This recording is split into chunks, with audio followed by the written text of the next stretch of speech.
இளையராஜாவால் ஹிட்டான நடிகர் விஜயகாந்த் அவர்களோட படத்தை பற்றி இந்த வீடியோவில் பார்க்கலாம். வாங்க வீடியோக்குள்ள போகலாம். பூந்தோட்ட காவல்காரன் அப்படிங்கிற படத்தை இயக்குனர் செந்தில்நாதனுக்காக ராவுத்தரும் விஜயகாந்தும் தயாரிக்க முடிவு பண்ணுறாங்க. இயக்குனர் செந்தில்நாதனும் படத்தை இயக்கி படமும் ரெடி ஆயிடுச்சு. ஆனால் புது இயக்குனருங்கிறதுனால படத்தை வாங்குறதுக்கு எந்த தயாரிப்பாளர்களுக்கும் தைரியம் வரல. அப்போது தயாரிப்பாளராக இருந்த அடைக்கலராஜ் எம்பி மட்டும் படத்தை வாங்குறதுக்கு முன்கூட்டியே அட்வான்ஸ் கொடுத்து வச்சுருந்தார். இந்த நிலையில் படத்தோட ஃபஸ்ட்டு காப்பி இளையராஜா கிட்ட ரெக்கார்டிங்காக போகுது. இளையராஜா படத்தை பார்க்கும்போது அவரோட சேர்ந்து இயக்குனர் கோகுலகிருஷ்ணாவும் படத்தை பார்க்குறாரு. படத்தை பார்த்த எல்லாரும் படம் சரியில்லை, இந்த படம் கண்டிப்பாக ஓடாது, அதோட இது விஜயகாந்தோட சொந்த படம் அப்படின்னு செய்தி பரவ ஆரம்பிக்குது.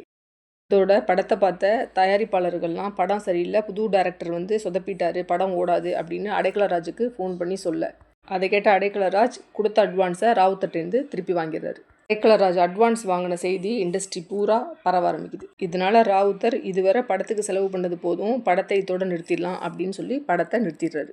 இதை கேள்விப்பட்ட விஜயகாந்த் கடுப்பாகி இளையராஜா கிட்ட போய் ஏன் கண்ட ஆளுங்களோடலாம் உட்காந்து படம் பார்க்குறீங்க அப்படின்னு சொல்லி திட்டிட்டு ரீரெக்கார்டிங்கையும் வேண்டான்னு நிறுத்தி வச்சிடறாரு.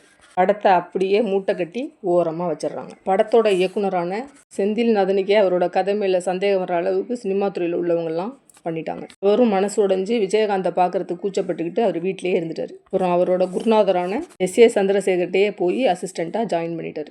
இதையெல்லாம் கேள்விப்பட்ட இளையராஜா ஒரு நாள் ராவுத்தர்கிட்ட படத்தோட பிரிண்ட்டை கொண்டு வர சொல்கிறாரு. படத்தோட பாடல்களுக்கு எல்லாம் ரீரெக்கார்டிங் வேலை முடிஞ்சு இளையராஜா படத்தை ஃபுல்லாக ரெடி பண்ணிட்டார். அப்படி இருந்தும் படத்தை யாரும் வாங்க வரல. விநியோகிஸ்தர்களுக்காக படத்தோட முதல் காட்சி திரையிடப்படுது. படத்தோட இயக்குனர் செந்தில்நாதன் மட்டும்தான் இருக்கார். இளையராஜா படத்துக்கு ரெக்கார்டிங் வேலை ஃபுல்லாக முடிச்சிருந்தோம். படத்தை பார்க்க பிடிக்காம விஜயகாந்தும் ராவுத்தரும் வரவே இல்லை. படத்தோட ஃபர்ஸ்ட் ஆஃப் முடிஞ்சு இன்டர்வல் வரையும் இயக்குனர் செந்தில்நாதனை யாருமே கண்டுக்கவே இல்லை. படத்தை பார்க்க அடைக்கலராஜும் அவரோட ஆட்களும் வந்திருக்காங்க. படத்தை ஃபுல்லாக பார்த்து முடிச்சுட்டு வெளியில் வந்த விநியோகிஸ்தர்கள் யார் இந்த படத்தோட டைரக்டர் அப்படின்னு கேட்க, பூனைக்குரிய அவங்க முன்னாடி வந்து நிற்கிறாரு இயக்குனர் செந்தில்நாதன். விநியோகிஸ்தர்கள்லாம் செந்தில்நாதனை கட்டி பிடிச்சி படம் சூப்பராக இருக்குது, நல்லா எடுத்திருக்கீங்க, பின்னிட்டீங்க அப்படின்னு சொல்கிறாங்க.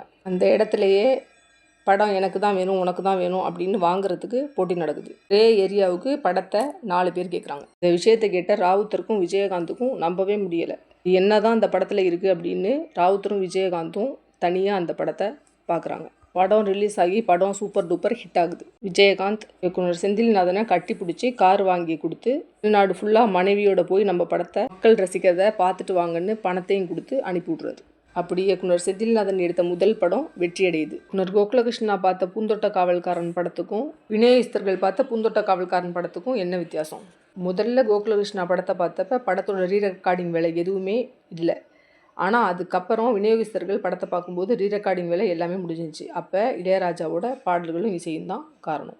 இசையாலையும் பாடலாலையும் ஒரு படம் பெரிய வெற்றியடையும் அப்படின்னு சொன்னால் அதுக்கு சிறந்த உதாரணம் பூந்தோட்ட காவல்காரன் அப்படிங்கிற படம் தான். இந்த வீடியோ உங்களுக்கு பிடிச்சிருந்துச்சுன்னா லைக் பண்ணுங்கள், ஷேர் பண்ணுங்கள், சப்ஸ்கிரைப் பண்ணுங்கள், மறக்காமல் கமெண்ட் பாக்ஸில் கமெண்ட் பண்ணுங்கள். நன்றி, வணக்கம்.